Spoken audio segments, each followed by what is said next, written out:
This time on Whatever We Want, we talk about Scott Pilgrim versus the World. A great generational movie. That's right, Daniel. We're talking about all the fancy transitions that Edgar Wright does. We're talking about the X's and the secrets that Edgar Wright put into this film along with other people. It wasn't just Edgar Wright. And more amazing insights. Sounds great. Let's get into it. Enjoy the show.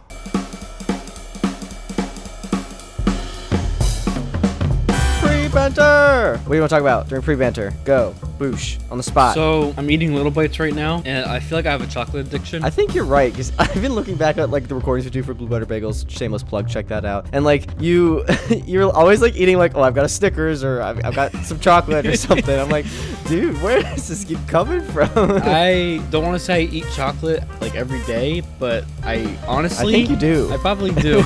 But it's not at the point where I'm like craving it, or it's like I get headaches. It's like Juliana, my sister, she has coffee all the time, right? And if she doesn't have like 3 cups of coffee a day, she starts getting headaches. Oh shoot. And that's bad. I had someone I lived with in California that was like that. I don't know if they were that bad, but they got coffee a lot. Yes. I don't want to name drop them because I kind of want to get them on the podcast. So yeah, so I'm having another one right now. But if you or a loved one care about Daniel from the Whatever We Want podcast, send him chocolate. Support us on Patreon so we can buy all the chocolate for Daniel. Exactly. All right, that's a great way to end PreBanter. Ready for the intro? Hit me with it. You may want us to talk about this or that, but we don't care. We're gonna talk about whatever we want. Blah. Welcome back to Whatever We Want, the show, the podcast where we, Jake and Daniel, 2 devilishly handsome gentlemen, talk about movies, other media, and go through all the behind-the-scenes goodness and insights that you would normally not see or know about. Welcome back, Daniel. Thank you for being here. I feel like we keep on calling ourselves devilishly handsome, but we like rarely show our face. Like in regards to the podcast, there's like that one social media post. Well, we have Instagram. If you check us out on Instagram, we show our faces occasionally. So check that out. Links in the description. Do it. Nice little plug there, Daniel. I see what you did there. Yeah. Definitely was intentional. No, but anyways, yeah. Before we get into the topic of the week, I want to tell people that this episode is brought to you by our Patreon. Haha, you thought we were sponsored? Nope, we're not. Please support us on Patreon if you want. You get some cool perks. You get episodes a few days early. Get to maybe spoil it for people if you want. And you get notified like the next couple topics so you know what's about to come in the podcast. And also, we would appreciate it. We appreciate everybody. Yes. Also, we've been plugging that Audible thing, and not gonna lie, I didn't have Audible before this whole thing. I got Audible, not using our own link, because I feel like I could get like in trouble for that. So I just signed up for a regular Audible free trial, and I've been listening to some audiobooks, and I really enjoy them. I've been listening to one called The Third Door. This guy like went on this journey looking for successful people. His journey of like trying to reach out to them, to talk to them. He like eventually made his way up to meet with Bill Gates in like 2.5 years. Jeez. It's really interesting to see how he talked to these people, and he kind of compares it to a nightclub as this analogy. He says there's the main entrance where like 90% of people in life wait in line and maybe will eventually get in. There's a second door where like the VIP, people that are born into like kind of wealth and success, they go in through there. And there's a third door where you have to like, it's like thinking outside the box. You jump through the window or sneak through the kitchen door. It's the other way that people don't think about, and it's kind of that's kind of the metaphor in the story about his whole idea thing. It's really cool. Yeah, so just do something illegal to make your way No. up. Trespassing, got it. Wow. Okay. What are we talking about this week, Daniel? Not illegal stuff. Well, it's kind of illegal because, there's a lot of murder. Yeah, it's pretty, they gloss over it. It actually is kind of intense, but we're talking about this boy named Scotty Pilgrim. Scotty. He's versing the world. Ross, what? A review of sound, wait. Review of sound, where'd that come from? I was trying to say a review of Sick Works, and then also sound clip comes after that, so I just combined them. Review of sounds. How's this sound? A review of sound clip. Did you ever see Return of the Jedi? All right, that's where that sound clip's going. Seamless. We're professionals. But anyways, yeah, so Scott Pilgrim. This is like it's a cult classic pretty much. Yeah. You either absolutely love it or you've never heard of it. That's pretty much the 2 camps that I've heard people be in. I was telling some of my family that this is what like we're covering, and a lot of them were like, what is that? Oh shoot, I've never heard of that. Or my friends, when I talk to them, some of them were like, oh, I've never heard of that. Or they're like, oh, I love that movie like so much. I haven't really heard the in between, but I don't know if I'm asking the right people. Well, I didn't see it first until I want to say like a year ago. Really? Yeah, because like I've always like I knew of it. I was like I always knew it was like about yeah, like game stuff and like him being beating up people and all that usual jazz. And that didn't appeal to you? No, I just never really sat down to watch it. And then Liz and I got together for a date one time. She's like, hey, let's watch Scott Pilgrim. I'm like, oh yeah, I always wanted to see that. She's like, you've never seen it? I'm like, I get it. I'm lame. So what was your opinion of it after that first viewing? First viewing, I thought it was really cool. I mean, you know me, I'm always about video games and stuff. Now this is more like, you know, like old style sprite work, stuff like retro, like 8-bit. Yeah. That's where it draws a lot of its inspiration from, not only with overlays and like transitions, animations and stuff that they have into it. Oh, transitions. In this movie, they're amazing. I love it. Yeah. But also just in general with the overall like music tone and like the way that the actual movie flows. Yeah. And I love that. There's a lot of like actual Zelda and Nintendo music in there. Dude, even the opening with the Universal. The 8-bit Universal logo. Yeah. Like, yeah, I can't really make 8-bit noises with my mouth, but imagine that was 8-bit. You're doing pretty good there. Keep on going. Come on. I'll try to figure it out in post.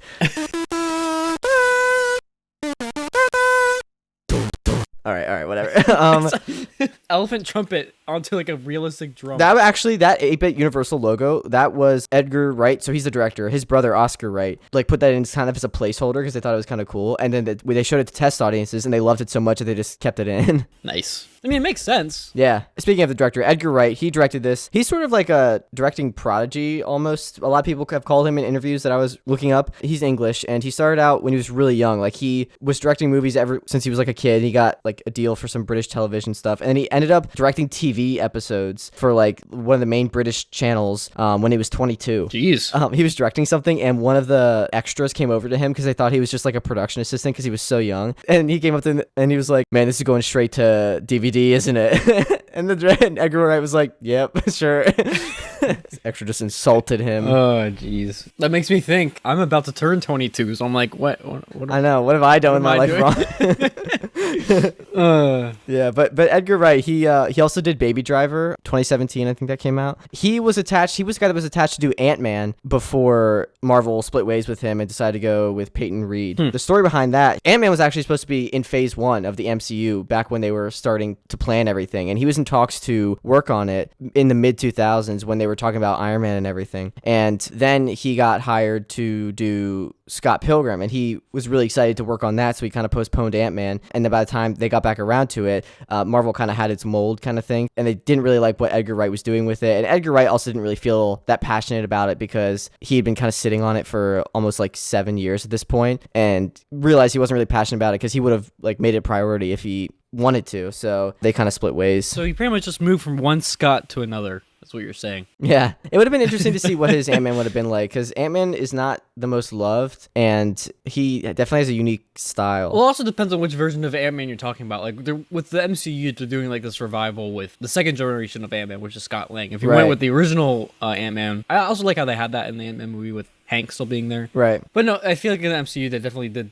do it in a different and brighter light. But yeah, I agree with you. I feel like it would be different. But we're not talking about that, Scott. We're talking about Scott Pilgrim. So right. So this pre-production actually was like it was an extremely long process to get this movie going. They started writing the script in 2005, and it took 3 years until they started casting in 2008. They filmed it in 2009 and finally released it in 2010. So it was like 5 years that they were working on this project, which is crazy for a movie. I think it's like 2-ish years. Yeah, because usually you just get stuck in. I mean, is there development hell in movies as well? I know that's the thing in game industry. Oh yeah. Oh yes, all the time. Speaking of development, did you hear the new Avatar series? Yeah, isn't the original creators like they left? Yeah, they left. So I don't know what that means for anything. I don't know.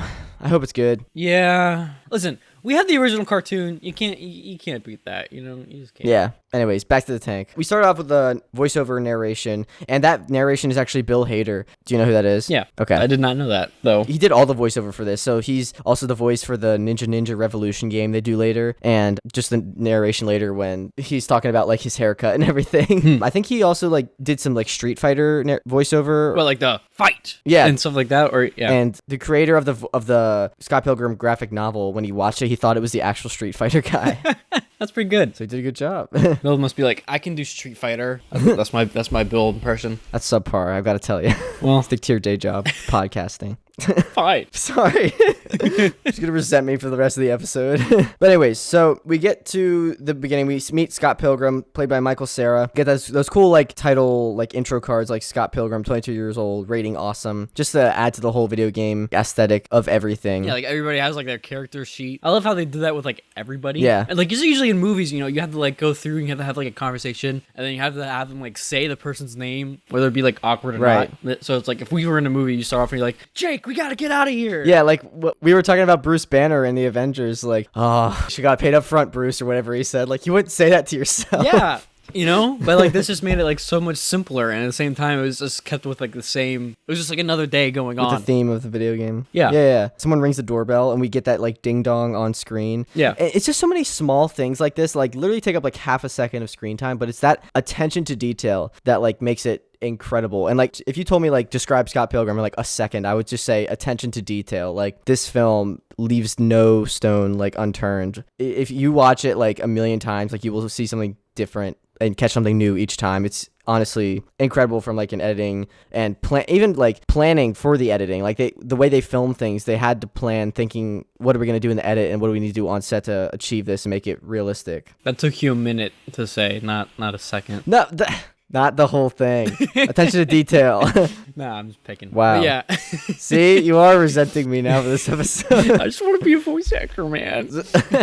Yeah, dude, I agree with you. I mean, there's a lot of effects where I actually want to know how they got into it, whether they went into like 2D and 3D. We'll get more into it later, like during fights and stuff like that, when it comes to like squish overlays and stuff like that. Mm-hmm. I'm assuming you did the research on it, so. I did some research. It was tough to find a lot of stuff because I don't have this DVD, so I didn't have the director's commentary. But I did read an article about the director's commentary. So like I read the cliff notes pretty much. Because I didn't have the director's commentary, I watched like a billion YouTube videos and looked up all the IMDb trivia. So hopefully I've got some good stuff for you guys today. For example, the segue. So Knives Chow comes in, played by Ellen Wong, and that was her first film. I thought she killed it. She did a really good job. I did not know that. What other stuff has she been in after that then? Oh, I have no idea. Yeah, so. But she's actually, so she plays like obviously 17 and Michael Cera, Scott Pilgrim is 22. She's actually 3 years older than Michael Cera in real life. Really? Yeah, Michael Cera was actually, I think he was the second youngest person on like out of the cast. I think young Neil is 1 year older than Michael Cera in real life. I think you mean Neil. He got promoted. Yeah, and at the end, not yet. Oh, that's true. But I think Brie Larson was the youngest. She was 19 while filming, and she turned 20. I think like right before the premiere. Which also, she does a great job in this. Yeah, she does. This cast is freaking incredible. Like, when we get to these title sequences next, well, first of all, that was suggested by Quentin Tarantino, like letting the whole song play and then having the title, the cast pop up. And I thought it did a great job. It really set the tone for the rest of the film and what was going to happen. Yeah, I agree. Yeah, but this cast, man, we got Chris Evans, Anna Kendrick, Aubrey Plaza, Brendan Routh, Brie Larson, Michael Cera, Mary Elizabeth Winstead, which I did not realize that she was the villain in Sky High. I realized it like halfway through the movie, and I was like, oh my gosh. Have you seen Sky High? It has been ages. I haven't heard that name in years. Yeah, I have like faint. It's like a fever dream, honestly. Me trying to remember that movie. It's like, were they? Yeah, but do you remember like the pink like lady that not pink lady the student the student dressed in pink. Oh my gosh, bro, we need to watch Sky High next. Look up right now, Mary Elizabeth Winstead, and then Sky High. She's the love interest. That's the villain. You remember? No, I have not seen. Oh my gosh, we have to watch that for the podcast. That's one of those like ones that I would watch in the car like all the time, like that and The Incredibles, man. Except The Incredibles, I still watch. Sky High, I don't really watch it anymore. What? Why not, dude? Sky High. You know, yeah, why not? Jake, what are you doing, man? I feel like all this junk that happened in 2020 is because I stopped watching Sky High and it's all caught back up to me. I really do not remember this movie. All right, we got it back to the tank. On. Sky High's another day. Also, so they're obviously in this band, the Sex Bomb-Oms. It's just a funny name. It's also apparently it's a play on the Bomb-Oms from Mario. I didn't even think about that. Yeah. So the band members, only Michael Cera had like really played his instrument before, and Michael Cera was actually really good at the bass. Some people said that he had to like kind of dumb his bass playing down so that he didn't overshadow the rest of the band. But the other band members had like 2 weeks before the first day of filming or something like that. Jeez. To like learn all of their instruments. So like poor Kim. But they did a good job. I did not I could not tell. Yeah, no, they did it good. Yeah, I was gonna say maybe you could like fake it, but I guess you really can't, because most of the shots that they had was just them on their set. Yeah. On their set, yeah. Well, no, I was trying to think of, like As opposed to where else they would film? What? no, I meant like say like you can have like a shot of just like the hands on the drums as compared to like the medium shot. Right. That's what I was trying to think of. Oh yeah, like what they do with like piano players, where like they just show their hands and then you show them just like frantically like flailing their hands around, exactly. not touching the keys. I don't know what I'm doing. Yeah, no, they learned. And then we've also got Young Neil, which is a play on Neil Young. Some people like apparently do not realize that because it's backwards, but that is that. Did I say that Edgar Wright got the rights to the Nintendo's like songs and everything by like snail mailing Nintendo? No, you didn't. Really? Okay, that's what happened. Yeah, he literally like wrote a letter to them and was like, "Hey, like this is a big part of the childhood. I think it'd be good like thematically for the film. Can we use some of your music and like the rights to like Zelda and stuff?" And they were like, "Yeah." That's sweet. Yeah. Did they like snail mail him back, or did they like email him back, or did they give him a call, or was it? I like, have no idea. Like imagine like waiting, like you send that out, you're like, okay. I mean, I guess I did have 5 years. Yeah, seriously. Maybe that's why it took 5 years. It's freaking Nintendo. But yeah, we have Knives and Scott. They're going on dates. Well, they go show the band, and then they like go on dates and stuff like that. The first time I watched it, I never really noticed, like I was just trying to understand like the relationship between the characters and stuff like that. But now I'm like rewatching it like I did the other day, or I guess last night, if I'm being honest. Or if I'm really being honest, this morning at 1:30. Yeah. It just kept getting sadder and sadder. I never really noticed like how distant Scott felt from Knives, like at the beginning. Yeah. Well, at the very beginning, it's very interesting because they go through like that whole dating montage and then they go through it again later. And the first time he's sort of there and like he's having fun and playing the games with her. But the second time they go through, they literally just like take one like dolly shot and like just go from spot to spot to spot to spot, like in like a few seconds. And he's so zoned out, and just that like literally symbolizing that he's like just detached, thinking about Ramona at that point because he's had that dream and everything. Yeah. Kind of remind me of that sequence from SpongeBob where Squidward goes to like the town full of other Squidwards. I need to make a compilation of how many times you reference SpongeBob. Sorry, what were you saying? Dude, it was my childhood, it was golden quality. Old SpongeBob, not new SpongeBob. Anywho, like that time when Squidward goes to the town with all the Squidwards, and then like oh yeah, the bread, the dancing, the clarinet, the bike, the bread, and his like mouth slowly starts just drooping. Yeah. But back to the thing. So this, I just want to quickly say that this Scott Pilgrim is based on the Brian Lee O'Malley graphic novel Scott Pilgrim. After he made the first one, they really liked it, and Universal picked up the film rights to it, and then obviously it took 5 years. It was like a 6-part series I think he was writing. He wrote 5 of them, and he was actually still writing the finale when this was being filmed. So he was giving input on set to what he thought he was going to do, but there are some like discrepancies at the end. And actually like he liked certain things from the film that Edgar Wright chose to do that he just put them in his graphic novel. So I thought that collaboration was pretty cool. Yeah, it was always nice to see back and forth like that, because you can always get a lot of like better stuff from doing stuff like that. So that's cool to know. So wait, does that mean that the film covers the whole series, or is it just the first novel then? No, it covers I think most of the series, but I don't know if there's been spin-offs or anything since then, but it covers most of the series. It covers the series, but like they cut a lot out because obviously it's like a film and you can't put like 6 entire books into a film pretty easily. What are you talking about? Lord of the Rings. That was like a lot of movies though. Yeah, I'm just playing. But yeah, O'Malley actually, so he wrote the first one and he thought it would be a really bad movie. Like he thought like they would Hollywood it up. He has since come around and said that like he really loves what Edgar Wright did with it, but he really needed the money, so he sold the rights anyways. And actually, so the whole like League of Evil Exes thing, so O'Malley's wife at the time had 7 ex-boyfriends named Matthew, so that's how he got the idea for the League of Evil Exes. He was like, oh, I'd have to fight off all these Matthews, that'd be funny. And he was like, that's brilliant. And actually the first ex is named Matthew Patel, a nod to that. It actually is, yeah, the first one, yeah. Yeah. That's so, how do you, what? How do you date 7 men named Matthew? No, it was 3. It was just 3. Oh. Did I say 7? Yeah, you said 7. Oh. I'm like, how does his wife? I'm like, she has a type. It just goes up, what's your name? Matt. My name's Jake. Oh, sorry. Yeah, Matt. Matt's been on the... Matt, you'd be set for this this lady. All right, back to the actual movie. So before we go on to that date sequence, when Knives is watching the band, the Sex Bomb Moms, she has like stars in the highlights of her eyes, which like, first off, that detail, the highlight in the eyes is something that like most people don't notice, but it makes the eyes pop. It's like the special light. I think I've talked about it before on this. But then to add like little stars there, just attention to detail. Like I said, ATD. Attitude. I feel like that'd just be like, if it, with a T and a D, you just get like a...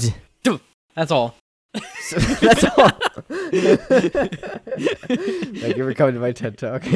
So we meet Wallace Wells. That's Scott's gay roommate. Yep. And he lives in like some bunker. Like, what the heck is that? It's right across from the house he grew up in. And it's like I feel like it's like a basement maybe of like somebody else's house. I don't know. I don't know. Wallace finds out that he's like dating a 17-year-old, and he calls his sister Stacy Pilgrim, who's played by Anna Kendrick. And I actually really love this part. The split screen. Yeah, like how it like slides in. Yeah, it's not off. Well, yeah, how it slides in. Just split screen in general, it's not often done. You don't see it a lot. But like this, it fits so well because it's like comic book panels or graphic novel panels kind of thing. And they literally, like we talked about before, like with facing each other in frame, you can actually see it here if you watch it. Like Anna Kendrick is facing the direction of Scott Pilgrim, and Scott Pilgrim is facing Stacy Pilgrim. I feel like it would have been awkward if it wasn't that way.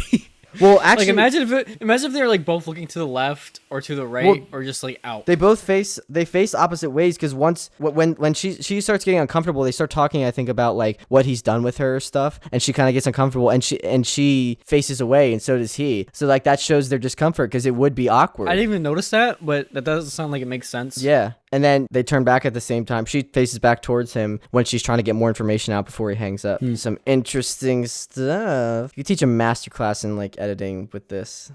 Stacey Pilgrim was based off of Brian O'Malley's actual sister, and that the name tag she's wearing is actually his sister's. Like in real life, the creator of Scott Pilgrim. That's funny. But yeah, after this whole thing, the phone call, we get that transition with the bell ringing, and it like pushes them off screen. So this is what I was talking about. She turns back to face him, which leads us to follow her eyes to the right because she's on the left of the screen. She turns to the right. Yep. Everything's leading us to the right, and then the bell pushes everything off to the left, and then we're left still looking to the right at the school, which is the next scene. It literally happens in like a second, like less than a second, and so much just happens. Yeah, dude. I guess you were right when it comes to, because I didn't really think about how much, because I'm like, it's funny, I can like replay what you're talking about in my head. I'm like, oh yeah, that is cool. There's a lot in that. Yeah. A lot of times people just like see it and they don't understand like the techniques that like, go into it, but there actually is thought behind going into, okay, like where do we keep your eyes going to keep this thing moving? Yeah, honestly, if people, even you, anyone is interested, I would highly recommend watching. There's a guy called NerdWriter1. He does a lot of video essays on YouTube. He made one just on the transitions of Scott Pilgrim. Seriously, check that out. It's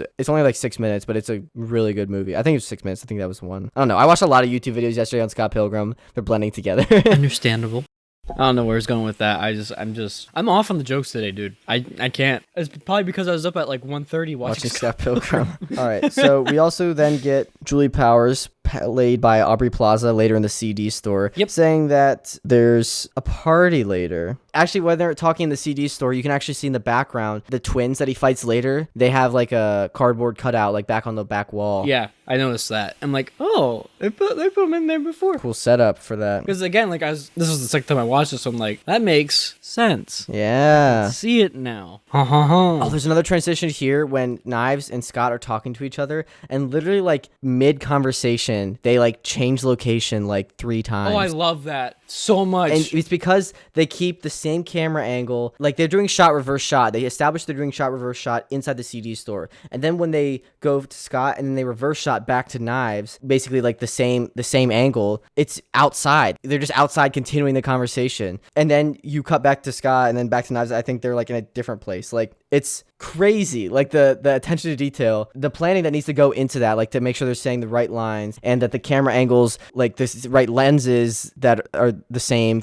between the shots in different locations, the pacing of the conversation, like it's incredible. Also, like how it was written, not only like that effect was obviously done that way they could show like how his mind is elsewhere. Right. So next we get that dream in the desert where he sees Ramona, and then he wakes up with Wallace and his boy he's with, other Scott. Then we actually meet Ramona in real life in the library. Oh, speaking of the dream, they changed the aspect ratio like a lot to kind of show how isolated Scott feels, kind of like pushing him in, like the black at the top and bottom of the screen getting closer, like, closer together, making the screen wider. Yeah, it's really awesome. They do it a couple times, like during all the fight scenes, the aspect ratio gets like closer, so it looks like more cinematic, more dramatic. Yeah, it's really cool. But also in the dreams, I like how they also do it in on like all 4 sides sometimes to like emphasize like how he's like in a dream or how it's like not reality in that case, and then like slowly Right. zooms back out to like show that he's like coming back to the world or something like that. I don't know. Right. At the library here, there's another transition where the band leader like yells at Scott, and then like he turns and he's like back at the band practice. At this point, I was like, I don't know how they like differentiate like scenes. Like for the DVD, like scene selection, it's all like I'm just imagining it's like the whole movie is like one scene, then it's like end credits, scene 2. Oh.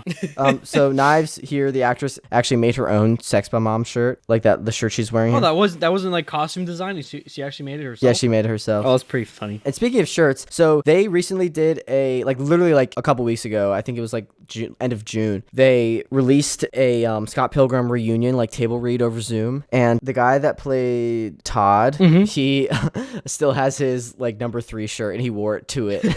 Isn't he the Atom in like the CW universe? Yeah, he also played Superman back in the day, and he also played Superman in the Crisis on Infinite Earths. Yeah, so he's vegan, he's Superman, he's... Yeah, dude, freaking Scott Pilgrim, like, is a baller. He dated Captain Marvel, beats up Captain America and Superman. And the Human Torch, technically. And the Human Torch. He beats up the Human Torch and Captain America at once. At the same time. Yeah, he did kick a lot of butt. Where were we? Go to the party. Yeah, we were at the party. And then he runs into the guy from the office, the IT guy. Oh my goodness, Jake. I didn't even think about that. He's also the guy that tells Pam to go to art school at that, like, convention or whatever. Yeah, because he's like the graphic design guy. And the guy that he's talking to before Scott interrupts is Michael Bacall, who is the co-writer of the script. I thought you were about to name like another Matthew. I was like, another one? No. No, but also that writer, he wrote 21 and 22 Jump Street. Oh, really? Yeah. That's cool. Imagine if that all... No, I wouldn't be the same universe. But imagine if it was. That'd be even crazier. There's also, speaking of like cameos, there's later, I don't know exactly where, but Brian O'Malley, the guy that wrote the graphic novel that this is all based on, he's at another party talking to some girl, like I think it was in like the background. Ooh. But anyways, so Michael Cera holds up this horrible drawing of Ramona. Oh yeah, dude, I love that. She looks like this. He's like, oh, that's Ramona. But so at the table read, like they had Brian O'Malley, the like guy who made Scott Pilgrim, like they were doing this whole thing for charity, like I think it was like water for people, I think was like the cause. It's a pretty self-explanatory. Yeah. But he was like doing drawings of Scott Pilgrim that people could like bid on, and it was kind of like an auction. And Michael Cera also bid one, and he recreated the horrible Ramona drawing, like pretty much exactly like it was. Who actually drew it? The original one? Was it? I have no idea. All I know is Edgar Wright. So it was originally supposed to be like Brian O'Malley's style, like for the comic. It was supposed to be like the graphic novel, like version of Ramona. But Edgar Wright thought it'd be really funny to just have like a horrible drawing, so he did that. Well, it worked. I thought it was really funny. Yeah. But also like how they do bring in like the actual illustration later on, just through like flashbacks and stuff like that as well. Yeah, and that actually, those flashbacks, of like the illustrations, that it's like that's literally like the exact style of Brian O'Malley, but they didn't use. It wasn't him that drew him. It was actually, again, Edgar Wright's brother, Oscar Wright, who recreated the style kind of thing. I thought he did a really good job. Yeah, it looked very cool. I always like that kind of like, because it's like comic booky, but it's also kind of like drawing inspiration from like, not like anime, but also like anime in some cases. Yeah. It's also like softer and rounder. This is kind of complimentary to how edgy and like violent it can get, but yeah. Yes, seriously. So yeah, then he actually finds Ramona, and he goes over to talk to her with the whole Pac-Man spiel. But so there's, in the top left of this shot, when he like is like walking over to her, like there's a light switch that's like 7 feet in the air. Like it's really weird if you look at that. But Michael Cera says that it symbolizes that Ramona is out of like his reach. But like in reality, like that, they were filming in like a frat house in Toronto, and like literally the light switch was just there, like super high in the air. Why? No one knows why. Like I think they like didn't do anything. Terrible electrical, it's like some kind of electrical prank. Oh yeah, these guys are gonna have to get up on a ladder or something to get this switch. Yeah, it's like a initiation thing. It's like Captain America, like first one to get the flag up, first one to flick the light switch. It's initiated. Does that mean he'd have to like rip all the wiring out of the wall just to be able to get like the socket down so he can freaking flip the switch? Jeez, it's not a perfect analogy. Let's move on. So they have this awkward conversation. Yeah, she like heads out. So many conversations like that, Jake. I'm not gonna lie. We're like, yeah, I'm sure you probably have had some too. Like they're like middle school and high school. Many. Where you're just like, you try. So Pac-Man. Fumble so bad. I have a Minecraft YouTube channel, and they're like, oh my gosh. It's just welcoming and funny to see that happening to people, you know. It's always a good time. I love people's like discomfort. They're just dying inside. And I'm like, yeah. Oh my gosh. Yes. Unleash your anger.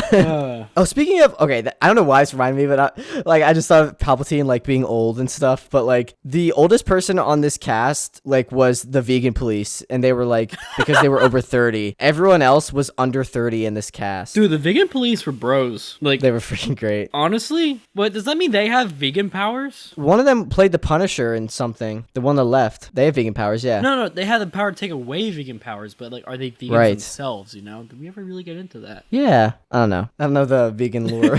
I'm not on the inside. We're not vegans. We don't know. Hey, if you're a listener and you're a vegan, please let us know. Let us know why you're better than us. But anyway, so at this party, I think it's really weird. People point this out that like Aubrey Plaza's character like forbids Scott from hitting on Ramona because she's the most popular girl at this party. I don't think that's the case because like every time that Scott was like following her, she was alone, like awkwardly. Well, again, she's also the new girl in town, you know. So why is she the most popular? What? I don't think most... Maybe because she's from New York. Yeah, like she's most known. American appeal. Like everybody's been talking about her, you know? So if I go to Toronto, I will be the most popular kid even though I'm standing alone. So if you see me standing alone at a Toronto party, just know... Being a wallflower. I'm cool. Yeah, he's chill. I'm just contemplating why there's a light switch above my head. I feel like you'd be the guy that wears like the sunglasses inside with like a leather jacket just on the wall. Well, if you were like the guy who went up to Toronto just to be the cool guy is what I mean. I mean, I'd be cold probably. Yeah. Because it's cool. But you'd like have your sunglasses on still inside. You just be like sucking on a lollipop in the corner and be like, hey. I don't like lollipops. Who doesn't like lollipops? I don't know. I'm not a big lollipop guy. Well, you can suck it. Back to the tank. We're back to Scott's home. We got Matthew Patel who emails him about the 7 evil exes. This is boring. He deletes the email and he orders off Amazon to meet Ramona. Honestly, not the worst plan, not the best plan. I mean, it worked, you know? Yeah. He was still super awkward. Also, he had to sign for the package, right? Which means it had to have been like something expensive, right? Because you don't have to sign for like small stuff. So like, but he threw it away. Yeah. How much money do you think this boy spent just to go talk to this girl who's delivering him a little box of dingles? You know? Well, so you know that shot where he throws it away? Yeah. They did that practically, and it took 33 takes for him to get it in the garbage can. Why did that shot?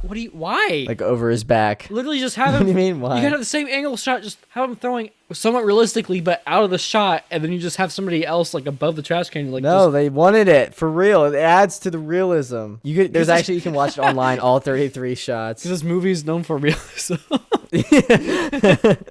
Yeah, later he like literally pulls a sword out of his chest. Scott earned the power of self-respect. Yeah. So right before she comes, he goes in the bathroom. You see his apartment, and there's in like one shot, it goes from the bathroom to like it changes when he leaves. It's a different place. It's at he's like in like a school hallway. Like it looks like from like Back to the Future or something. Yeah. That they did that by spinning the bathroom set that he was in, like while he was in it. He was like fake peeing. Yeah. So they could do it in one shot. I can see that working. Yeah. So on one side you have the room, and then you spin him around in a thing. Very Christopher Nolan-esque. Zach would be proud. Yeah, I can see that working. That makes sense. I always thought they just did like a green screen and like did like a wipe or something like that. I didn't know it was practical. So Ramona and Scott like hang out finally, and they go back to Ramona's place, and she starts talking about tea, and then the freaking kettle started going, and I started panicking because I was like, I hear Daniel's microphone. Well, does it sound like that now that I moved my mic? Not right now. No. So we're good. So for people that don't know, I put a lot of audio editing time into making Daniel's mic. My mic is not sound garbo. Horrible. It really is, and like seriously, like it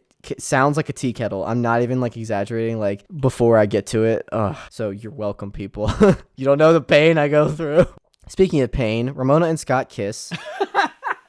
The pain for knives is what I was referring to. Oh, yeah. I was like, how is that painful? At the same time here, I was like, you're starting to see Scott and Ramona, like, he doesn't really know how to open up, but at the same time, he's like trying to like seem like the cool guy, but also isn't the cool guy. Yeah, he's very much not the cool guy. I think we can agree on that. Yeah.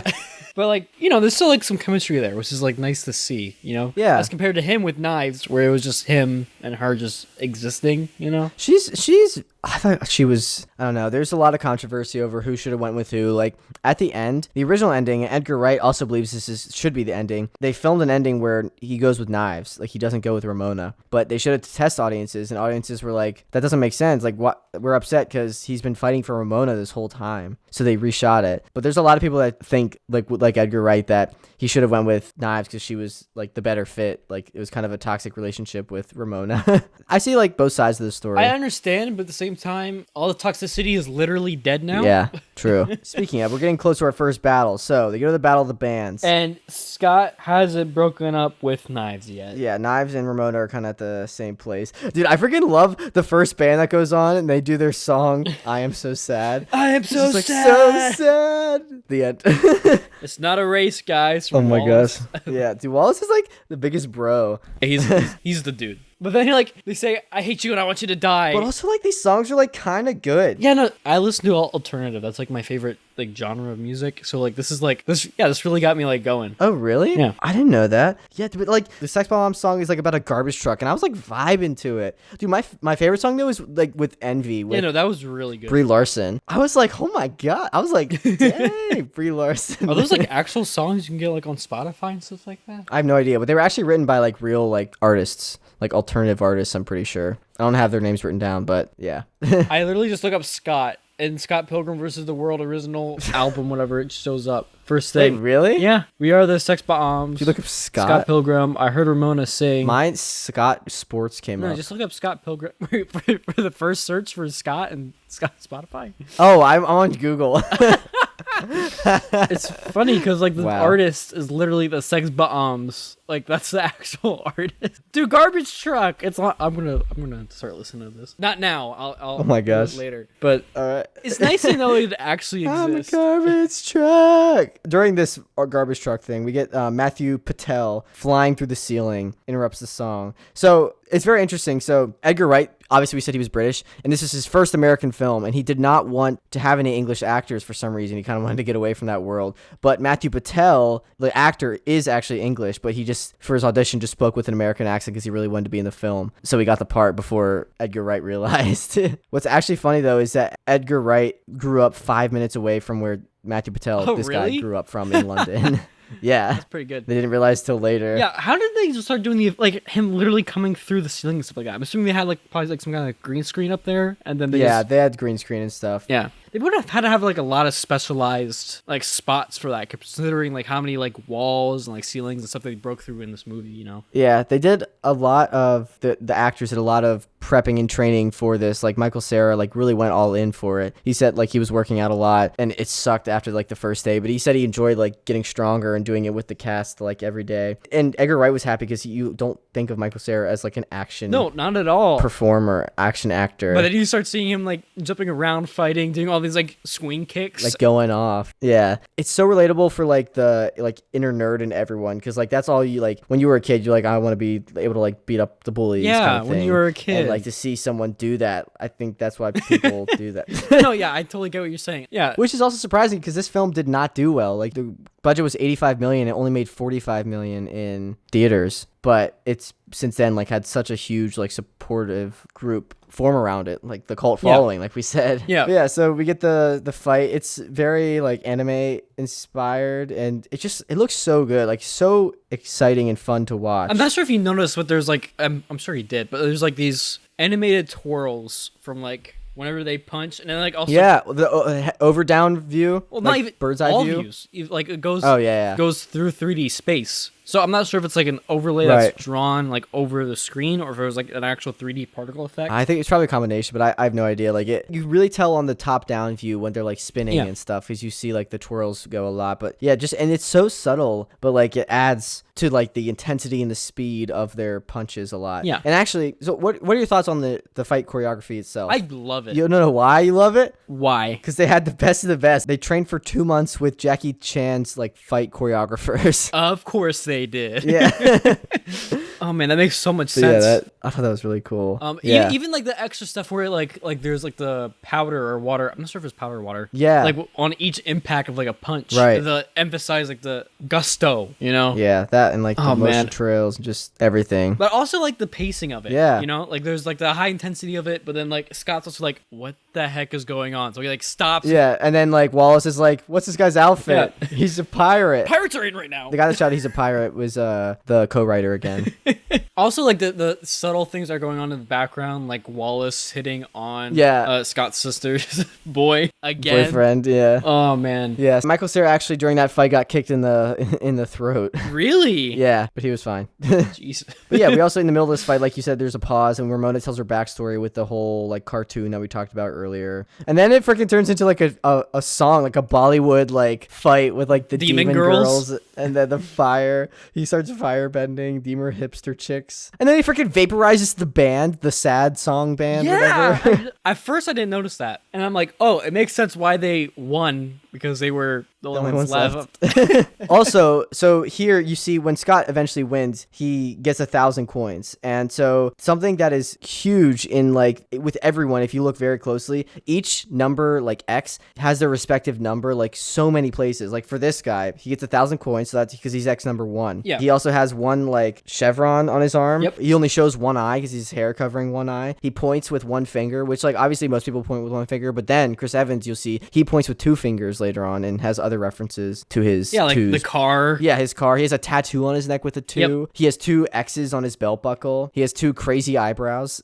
He has 2 crazy Marvel characters he's played in the past. Oh my gosh, it extends beyond. Wait, Scott Pilgrim is in the MCU confirmed. We start setting up Cap and Lucas Lee in the next scene when Wallace talks about wanting to stalk him. Yeah. And he's playing like he's on TV and everything. And then freaking Knives and Scott break up. Poor Knives. Yeah. I like how the background And, like fades to black. The way they Yeah. did that, they just dropped a green screen in behind them so they could keep the same lighting and so that both the actors could still be on set. Huh. You know, I didn't want to. I didn't want to roto, as in me, the person who did not work on Scott Pilgrim. Yeah, I was gonna be like, yeah, if you rotoscope that, that'd probably be a pain. Yeah, back in 2009. Yeah. But yeah, no, there's a really good emotional impact there. Especially when it's like, oh my goodness, all the hard hitters that she gives. Like, oh, it's my birthday dinner. Yeah. Oh, I want to take you home to see my parents. I'm in love. It's like, Yeah. oh my God, Scott, no. Jeez. So Scott is gonna cook Ramona some dinner. I love how his apron just says "cook" on it. And then, what do you think about the song that he wrote for Ramona? Yeah, I saw that it was also on Spotify. So Are you serious? Yeah, it's on Spotify. So I want to see if he actually finished it, or like if Oh there's my more, gosh.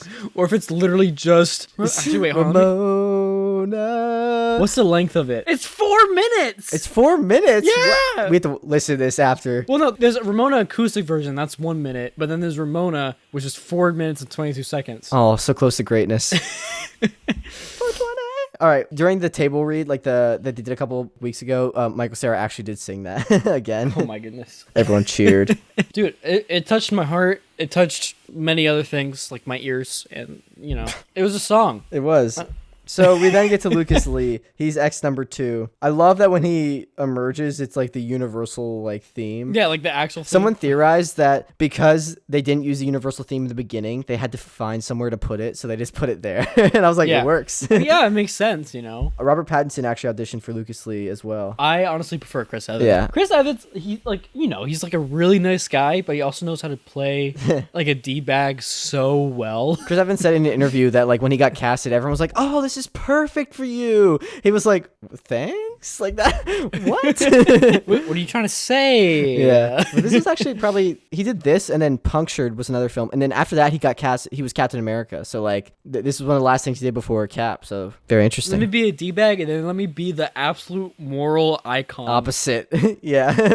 of America. I have to say his eyebrows are amazing. Dude, they're so freaking sharp. They're like blades. So you know the castle that they're filming at, that like they're filming at for the movie and the fake movie that they're filming. Yeah. That actually, it's like a famous castle in Toronto that has, I think that's part of the X-Men mansion, and it's part of Hogwarts. They filmed some of Harry Potter there, and they filmed part of that castle for Beauty and the Beast. So what you're telling me is this castle is the link between all the movie universes. Yeah. So our theory was actually true, and it all comes throughout this magical castle. Yeah, oh my gosh. That's crazy. I don't know if you saw the corridor, the stuntman reactor. No, I think it was a VFX react, but they talk about this shot where he's thrown into the castle and then he like falls. Scott Pilgrim falls down from the top of the castle. Wasn't that a while ago when they did that? Yeah, it was a long time ago. Yeah, I think I have seen it, but I don't recall. So basically what they did, they had a stunt double fall from like a super high height on the castle, falling into some scaffolding. And then they had Michael Cera like flop onto the bottom, and they had to combine it with a CG double. And if you actually like watch it kind of slow, it kind of like he's kind of sort of like loses his momentum at one point. But honestly, like it really kind of just fits into feel of like this like video game world. Like I honestly did not notice like it could have been intentional, and like I never would have noticed. Yeah, you know, it works. Yeah. Plus, one thing I love later on, like the later boss fight, is like overlays with like the health, how they like literally like blink red. Yeah. So I feel like I kind of like fit into that category. Right. You know? That category. Cap. Okay, Speaking of Cap, so Chris Evans, when he's fighting, they actually had a couple of Chris Evans' stunt doubles, like as the actors that played his stunt doubles, because why not? I loved how the stunt, like the middle one, like, you know, that's pretty good. But then as you got further and further away. Yeah, it's like a short guy on the left, like scrawny. Like, how does that, what? Yeah. It was a really good fight choreo, in my opinion. You know, I really love the shot when they all gang up on Scott and they're like kicking him and stuff like that. And then like, you could. What? Well, no. I thought this was just gonna stop. I just love when they kick him. Little punk. The shot after that where you're following Chris Evans. Lee. Yeah. And you can hear in the background the audio change to where Right. it's like they're all like, huh, huh, to then eventually like them getting like, puh, puh, puh, puh, Yeah. you know, like, and then you get that swing shot back to Scott. He's like, hey, we need you back on set. Yeah. Yeah. No, but I loved before that when he's introducing his stunt double, he like goes up there and he's like, yeah, let him do the wide, or when I get wasted, I'm winning.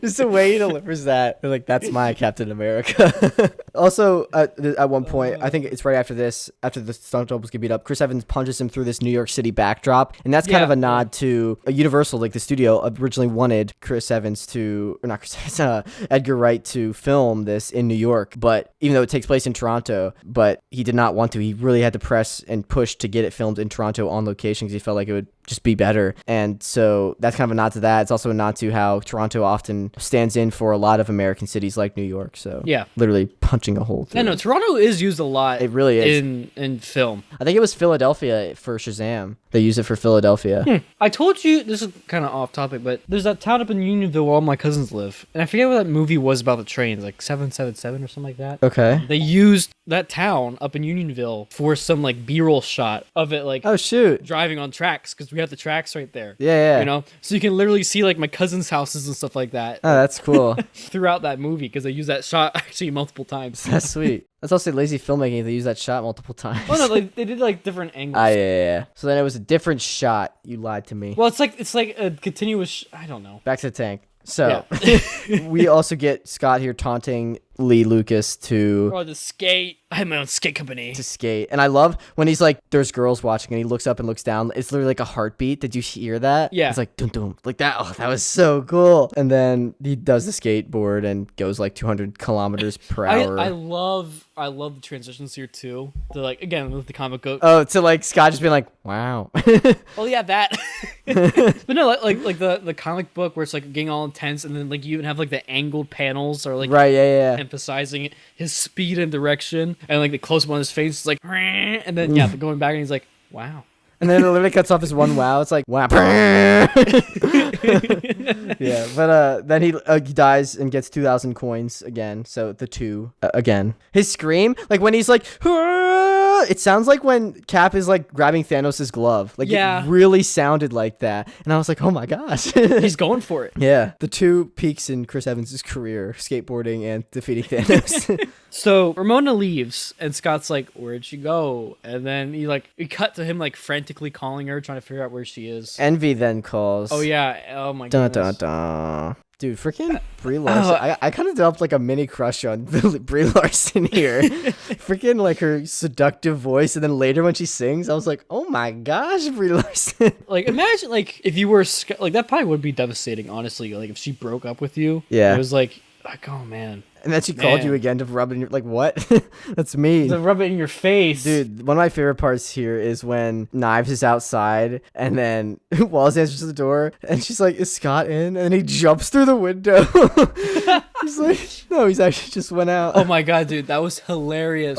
At this next shot, Scott's walking, and there's actually 7 X's on the road signs behind him. There's 5 in the air, signifying the 5 he still needs to go through. And there's two on the side, like grounded, that he has defeated. Yeah, I really noticed that, because at first I didn't see the 2 on the side. The 2 on the side, yeah. And then it went further, and I was like, oh yeah. And then we got freaking Harry Potter, like Dementor comes and attacks Scott, and it's the girl, and he's like, I don't know why number 4 is attacking him so early. I mean, there probably was an order, but come to think of it, like, what dictates that there's a specific order to fight them, you know? Plus, she didn't really fight. She just, like, she jabbed at him. She didn't really, like, go in. You know right. So, like, if this was, like, taking after, like, say, like, a game, which is, you know, the whole style of it, sometimes you have, like... Your boss, the boss is just like... Like a pre-encounter. I will see you later. And then he, like, runs away, and you can't move to catch up with him. And you're like, oh, darn. But in this case, it's just Scott being like, I'm not in the mood. Yeah. And then we get to the coffee place, and Aubrey Plaza does her famous like bleeps, which are really funny. How are you doing that with your mouth? During the table read, she actually prepared. She got like a pencil and put like a black piece of paper on a stick and like bleeped herself during these like lines. Then he sees Ramona, but then I love when Brie Larson came in and is like standing like perfectly in pose with her freaking poster. I like really want to do that. I just like, I don't know. I want to get big enough so that we have a poster, and I'm just like in a coffee shop waiting for someone to notice me. Actually, come to think of it, that's a little creepy. Not even just somebody. It would have to be like an ex. Oh my gosh. That you like despise. Yeah. I feel like that'd take a lot of effort, because think about it. You'd have to like stalk a person, figure out where they're at. Okay, let's not go through this. This is how this scenario would work out. But anyway, like how did Envy do that? You know, Daniel, it's a comic. We said realism isn't really a thing. Yeah, that's true. All right, so I love when she's like, your hair's getting shaggy, and you cut back, and he has his hat on immediately. Yeah, like he's always so subconscious about his hair. Yeah. Half the time I'm like, yeah, me too, buddy, me too. Yeah, so they start talking about how she started dating a Todd. Ramona's like, oh, I dated a Todd, some foreshadowing, and then we get to the gig. Scott's band gets a gig for Envy. And he's really not happy about it, but then the band's like, for the band. And then they Knives suck. tries to get back at Scott by dating young Neil. Oh, yeah. No, she dyes her hair first. Dyes her hair blue. And calls Ramona a fat ass. Yeah. But then we get to Brie Larson's performance, and I really liked it. Hello again. Friend of and like the cuts between them all looking at each other is really good. I'm honestly very excited to listen to the me too. soundtrack. Let's finish this up so we can just jam. Brie Larson actually started a YouTube page recently. Oh, I thought you said she started looking at our YouTube page. I'm like, what? You actually reached out. Brie Larson, if you want to be on BBB or WWW, you know who to hit up. That would honestly be a dream come true. Just ignore the fact that I said I developed a crush on you like 10 minutes ago. No. That doesn't. That was a scroll version of Jake that said that. Yeah, a scroll. You're right. See, we're hip. See. Okay, we're digging a hole. I don't think hip people say we're hip. We're digging a hole. So they find out it's the same Todd. They go backstage. Todd, the vegan man. So again, number 3. He has a big 3 on his shirt, and he has 3 stripes on his shirt. I think there's a 3 on the wall somewhere too, like in the club. Yeah, there was, and also in the trash cans that Scott gets thrown into later. Yeah. But also, so at this point, I found out that apparently Edgar Wright told the cast to try not to blink like at all, because it was supposed to be like a graphic novel, and you don't really draw people blinking. That is true. Yeah. A lot of the time, people don't blink, and apparently, the girl drummer, like the redhead, Kim? was really good at that. Like, I think she only blinks once on screen. I think, yeah, you can definitely see it. She has no soul, so it all works out. Oh my gosh. I'm just kidding. Well, all right. Todd punches the highlights out of her hair. Oh yeah. He punched the highlights out of her hair. That's freaking Superman. Oh, man. Freaking Neil goes off. That's how. That's the line that young Neil had to audition for, and that's when they knew that he was the guy. He punched the highlights out of it. He's the one. This is our meal. I love the shot when Todd vegan kinesis is Scott in the air. Oh no, you mean when he like goes at him and then like he like holds him and then like looks like an album cover? Yeah, seriously. Yeah. And then this is the line that Todd had auditioned for, the cleaning lady line. The cleanish dust. So Monday. On Monday. Why Monday? What's important about Monday? But anyway, so then we get a bass battle. Scott's blasted through the wall. It's pretty cool. The cups like interacting with the Oh yeah, dude, I love that. Like when he comes back out. The sound waves on the ground. Yeah, and then like it pushes them away. Again, like attention to detail. Just, again, combining the practical with the VFX, CGI, it's really good. And then the vegan police. He drinks some. He thinks super hard about putting the half and half. Yeah. The other one. My mind's eye or whatever. Like, this is my first offense. Chicken isn't vegan. And he gets 3,000 coins for defeating him. And I love the vegan police at high five in slow mo. Like, yeah. Like the shot like slowly like goes to show the hole and like them more. Yeah. Just for that little moment. But now they're at the next party, a huge number 4 above the door, and Scott's talking about his exes. And then Roxy comes in, ex number 4, her sexy face. Dude, this film was literally made by like a child. I'm just a little realizing. Scott was like so confused for that whole time. He's like, I don't know if I can morally and then he gets it. hit a girl, you know?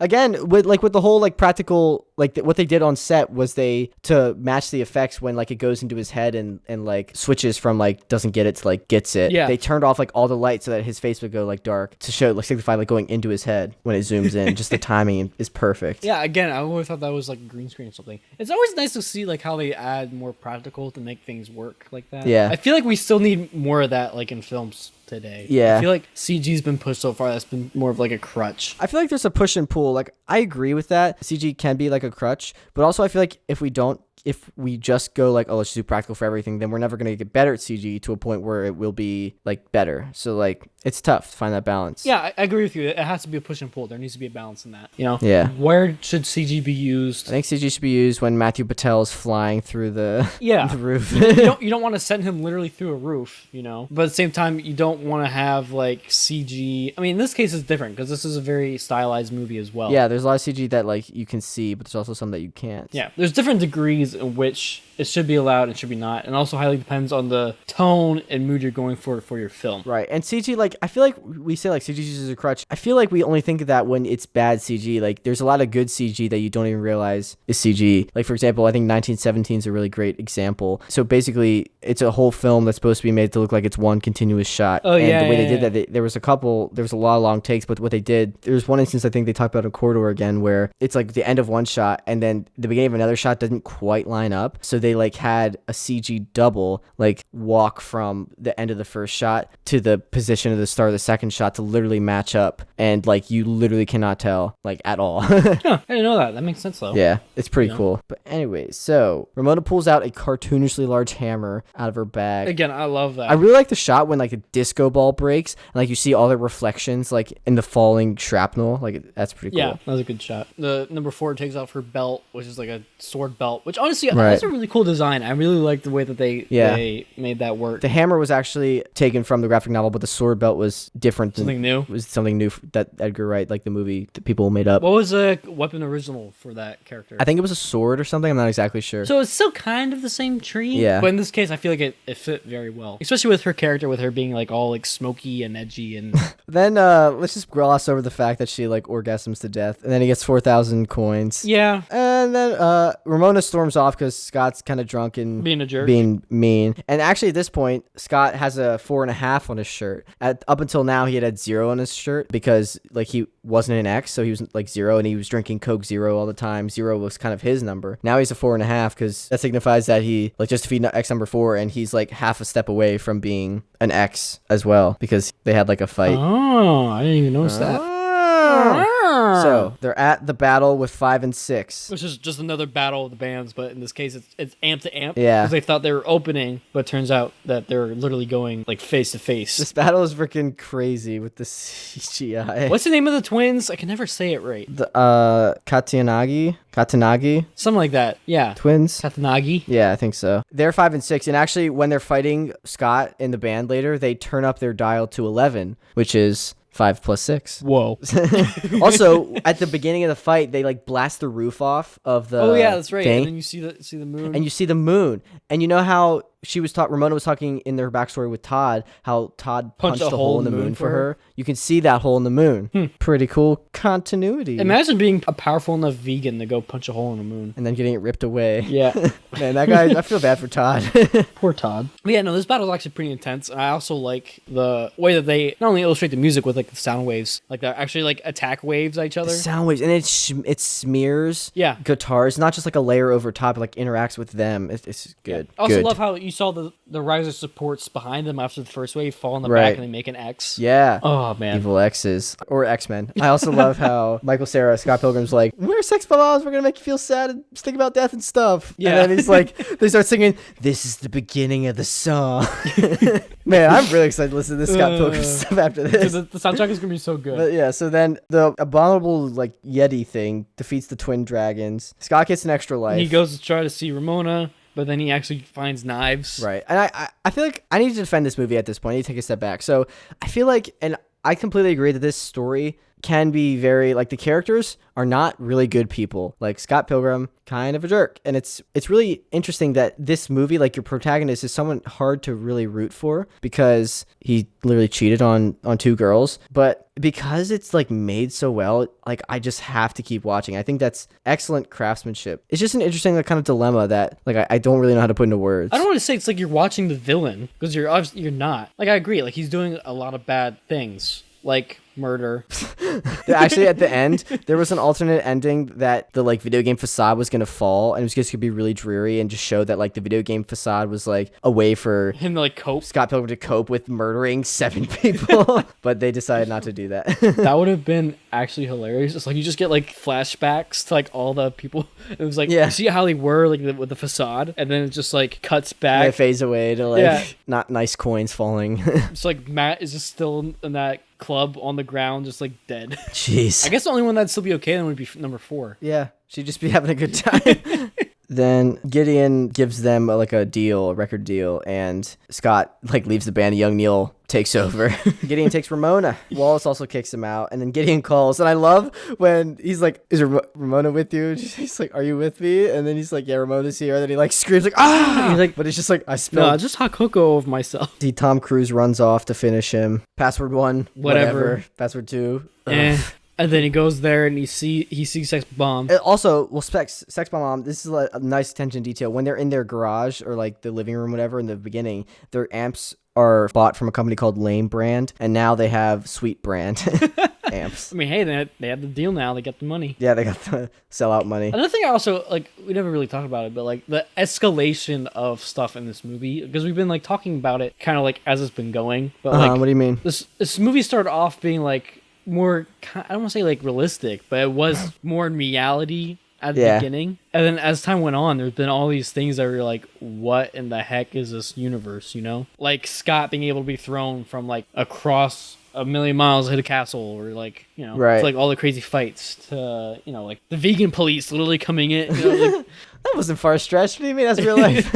You know, it's just funny to see all these like things that when they're demonstrated in the movie, they're just a part of reality. Yeah. But we haven't interacted with that, so it's just like, what the heck is going on? You know? I think the biggest shock is when like Matthew Patel like flies through the roof, and like you even see everyone's kind of shocked, but then after that, it's just like, all right, this is what it is. This is where things are happening. Yeah. But now that we're at like the final X, you know, final fight. I mean, the whole room looks like a boss battle area, you know? It does. I'm sure that's intentional. Like he's like on a pyramid. Yeah. So Scott gets the power of love and grabs a flaming sword from his chest. And also just the effects here are really good. Like the red from the flame like interacts with him, not in like a fake way. And also when they were like clashing, like a bright white light flashes, and that was practical too. They like flashed a bright like flooded light in. Yeah, like every time they were going to like fake hit, because they only had like the hilts of the swords. Speaking of like the sword VFX, you can see the flame in the reflection of Gideon's glasses. Another good attention to detail. Oh, really? I didn't notice that they had that kind of tracing. Yeah. That's cool. Also, they had like practical coins falling down when he was killing like the guards and stuff. And apparently,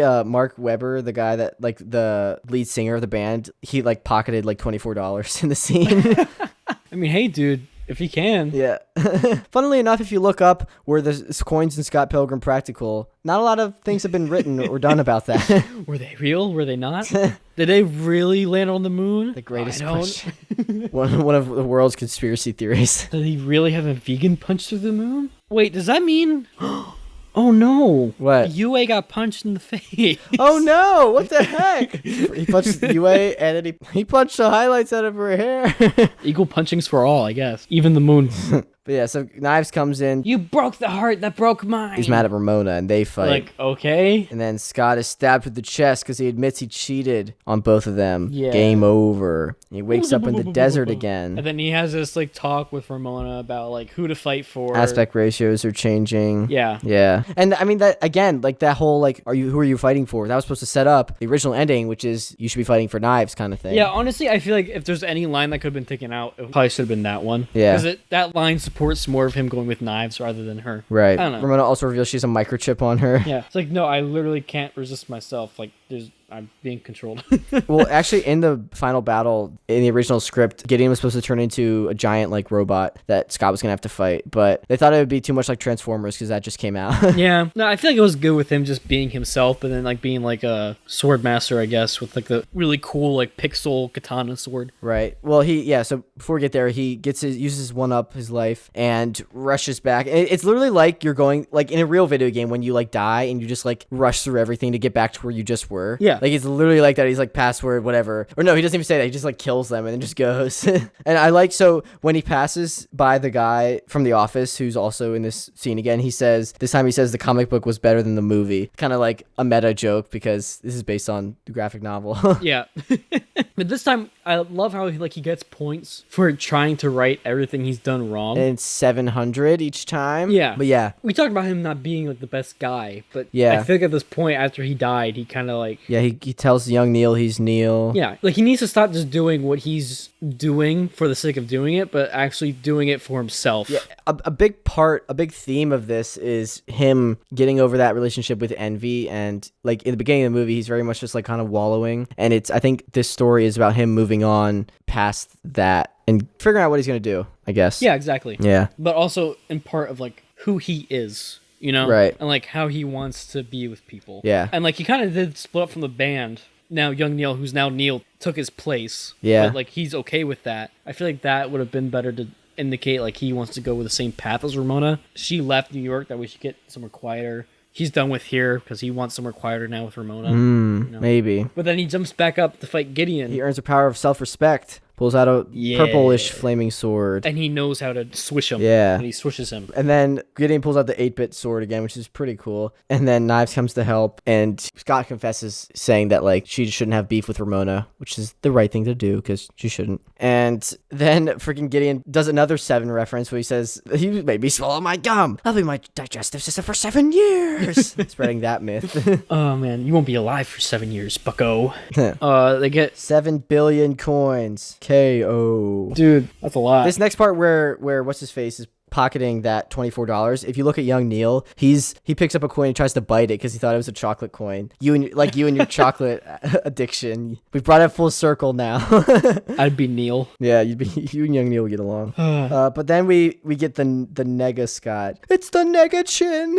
And this kind of draws back to him and Knives when they're doing the dance thing, and then there's like the... Right, he's like, I can never get past that guy. Yeah. The nega ninja. It's funny, but it also makes sense to... Like I didn't think about it before, but like theme-wise, where it's like you don't have to fight everything to get through it. In this case, he befriended the opposite version of himself. He's like, oh yeah, we have a lot in common actually. So is there just like a nega Scott just like living in Toronto? I guess. I want to see I want a spin-off movie of that to see his adventures. Instead of Ramona, it's like I spell Ramona say Ramona backwards. I'm a row. Or maybe he goes out with Knives. You never know. Anomara. Maybe he goes out with Knives. Yeah.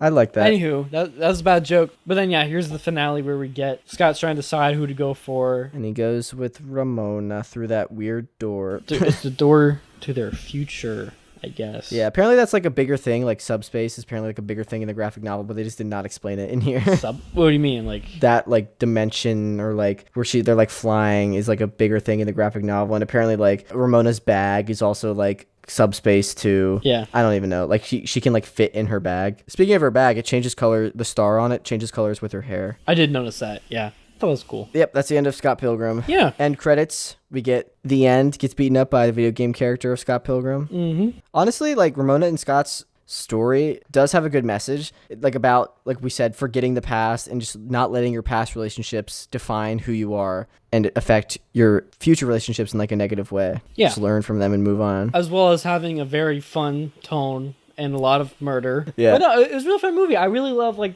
I mean, just like a lot of stuff that we missed, like the P bar when he went. I'm not sure if we talked about that. Like emptied like 3 seconds. Yeah, that's a quick pee, dude. Should get that checked out.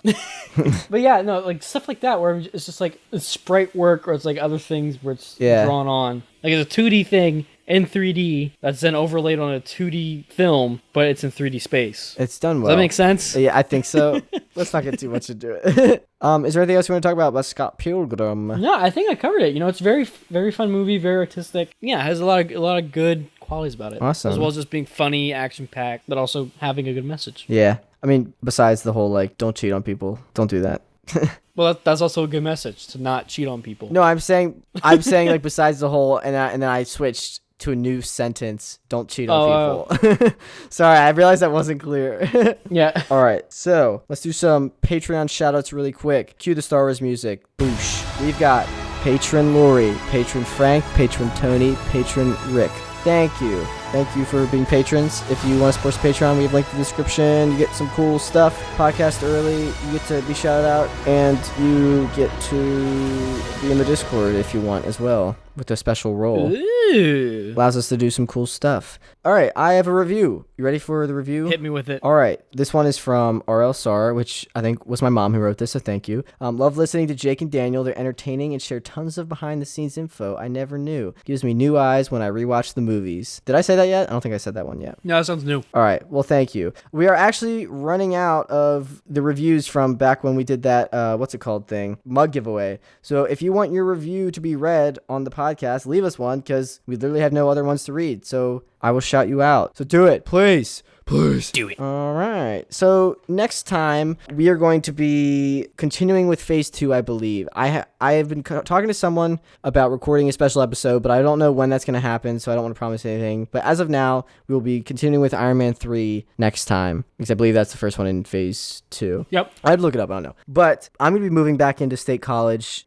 When this goes out, I will have just moved in, so I need to get that stuff situated and moving in. So yeah, might sound different. I don't know what the recording situation is going to be like in that apartment. Hopefully it'll be fine. Yeah. Anything else you'd like to add? No, I'm good. All right, Daniel, would you like to take us home with the introduction? Give me 1 second. You eating chocolate? No, I'm actually eating chicken tenders. My grandma came in and she gave me chicken tenders. I'm like, oh, I can't eat. We just talked about whatever we want to talk about, and now we're done. Thank you so much for listening. I hope you have a good one. Goodbye. Peace out.